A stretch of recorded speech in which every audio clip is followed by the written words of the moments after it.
Good evening, ladies and gentlemen. Chief Master, Instructor King Smith, Total Force Training Group. We're going to cover a couple different videos tonight. I got my old man going to come out here. He's going to play Crash Dummy for a while. For those of y'all that think I just like to pick on my dad, he's been a martial artist as long as I have. He's been right beside me every day through it. So when he gets here, we're going to work on some stuff with him. But for now, we're going to talk about the importance of combat fitness. Okay? I'm not in the best shape of people, but you know, being a martial artist for 20 years, there are things that come naturally to me just through training that a lot of people don't get. That's not to be condescending to anybody. That's just fact of life. The first thing is ranges of combat. Okay, there are varying ranges of hand-to-hand combat. Hand-to-hand could be knife, stick, whatever. Contact distance combat. Excuse me. Anyway, I have to have good footwork to control those ranges. If you have good footwork, you're very hard to hit. If you have bad footwork, you're very easy to hit. You get punched in the face, that ruins everybody's plan. Iron Mike Tyson said everybody has a plan until they get punched in the face. I'm a firm believer in that. Okay? If you have good footwork, punch comes, you're not there. All right? Footwork is paramount. Now, the idea of playing about footwork and why combat fitness plays in is you roll up on the balls of your feet. Typically, when humans walk, we walk heel to toe, heel to toe, heel to toe. Problem with that is there's no real pressure on the calves. But when you roll up on the balls of your feet and you're standing there, it puts a lot of stress on your calves. And my boxing coaches used to always tell me, when your heels hit the ground, your feet are planted, you just became a tree. What happens to a tree in a strong wind? It blows over. What happens to a vine? It flails, it flexes. Okay? So you need to be flexible. All right? The calves are where you'll build up a lot of lactic acid real quick, or at least I do. My footwork sucked, so I sought professional advice on footwork. Got to have your footwork going. When you got your footwork going, you're moving. Okay, that's steadily elevating your heart rate up. Not to mention the other factors of combat, but you know, your heart rate comes up. It does you no good to win your fight to have a heart attack immediately thereafter. All right, so you got to have the cardio up. Another thing, striking. When I'm throwing punches, overhands, whatever, you know, when I'm working my boxing, even if it's just short punches, that takes away from you. It burns gas in your tank. Just like, even though I'm sitting there, I'm going nice and slow, I'm idling, you know, I'm just kind of playing. That's like sitting at a stop sign. You're idling in your car, you're burning gas. Same thing at a stoplight. The same thing applies to your body. The longer the fight goes on, the more gas you have to have. Okay? So your striking takes away from you. Kicking takes away from you. Anybody that says you shouldn't kick in a fight doesn't understand ranges of combat. Okay? You have to have total body fitness to win a hand-to-hand combat fight. Doesn't mean you need to be Mr. Olympia. Doesn't mean you need to be a marathoner. You got to have a good gas tank, if nothing else. And you got to have some muscle behind it. The best way to get muscle for striking, one of those right there. Of all the different things that I use for stress relief, shooting, you know, beating the crap out of my friends, leather therapy works better than anything. So, you know, it's a good thing. On the heavy bag note, so one piece of equipment you need if you're going to use heavy bag is a good pair of MMA gloves. I like MMA gloves over boxing gloves because boxing gloves you can get away with hitting stuff wrong. MMA gloves, it's enough that if you hit right, you won't break your hand. But with boxing gloves, you're probably not going to break your hand. Okay? Boxing gloves have nothing to do with protecting your opponent's face. They have to do with protecting your hand. Get that clear right now. But, so we're working a heavy bag. What if we don't have equipment? There's a circuit, there's a shadow boxing circuit and a calisthenics circuit called Python Battle. At least I use, you can use whatever equipment you have, but basically my first round concentrates solely on footwork.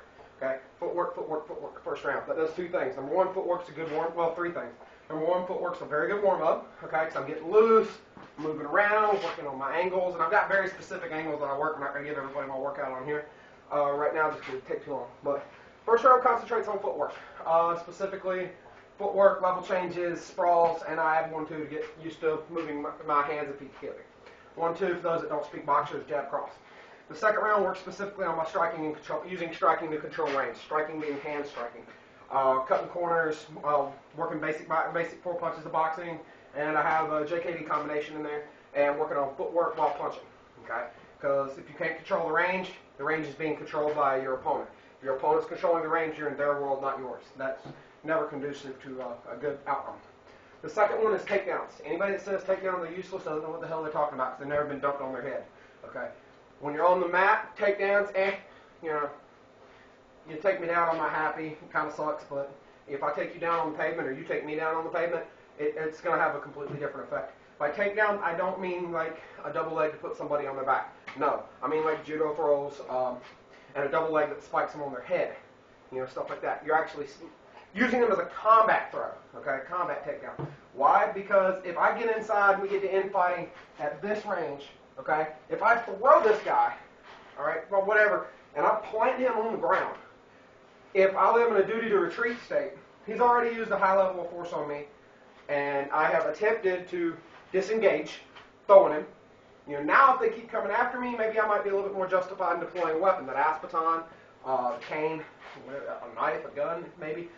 Your situation may vary. That's not legal advice at all. That's just an option, okay? Because we understand this is a dangerous world, so we carry dangerous things to stop dangerous people from being dangerous to us. Takedowns are a good thing. Don't get infatuated with I'm going to take them down and I'm going to grapple with them. Grappling with people on the ground in the street is stupid. If you get took to the ground, the world's greatest impact weapon has now been used on you.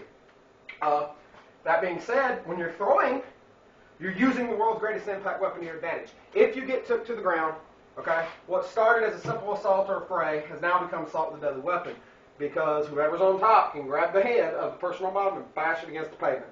Obviously, it's easy to get into chokes. Don't try and roll and grapple. Also, in that takedown circuit, I have a few, me and my hand-to-hand partner, which I'm going to cover some of that. I'm not the lead guy on that, but I'm just going to go ahead and cover some of it just so it's out there. Anyway, we do a lot of standing joint locks, and if we get on the ground, a joint lock on the ground is used to destroy whatever joint we're talking about. A tap on the street means good job, keep going. Okay? When you're standing, you can use that joint lock to go into controls or handcuffing if you law enforcement or whatever. If you're on the ground, it's survival. So my third round of Fight Gone Bad is strictly takedowns and entries to that standing grappling environment. It's a transition from the standing to the ground phase. The fourth round is strictly kicking. 1-2 front kick, 1-2 round kick, working on knees, retreating side kick. Talking about kicking, when you're actually fighting, kicks should be below the ribs, all of them. Side kicks go to the knees, round kicks go to the thighs and just into the floating ribs. Front kicks go to the triangle made from the point of the hip to the bottom of the crotch. Man or woman, you plant your toe in someone's crotch, they're going to think about it. You plant a thrusting type of front kick into the hips, it takes their bounce. Now, it's giving you a short circuit. The fifth round is strictly ab work. All my rounds are 5 minutes, 5 separate exercises for 1 minute, and there's 1 minute rest. Fight Gone Bad is a good thing. If you have access to weight equipment, I highly, highly, highly recommend Mark Hatmaker's inTENS program. If you have a faint heart, now I don't just mean in the medical sense, I mean if you are faint of heart, you need not apply. I mean, it's a pain, it hurts, you feel like you're dying the whole time. But if you want to be a true warrior, you got to start with yourself. It does you absolutely no good to win your fight to have a heart attack from the body alarm response while you're filling out paperwork. Here's your quote to remember. Somewhere in this world, someone is training in all the right ways to kill you right now. What have you done today?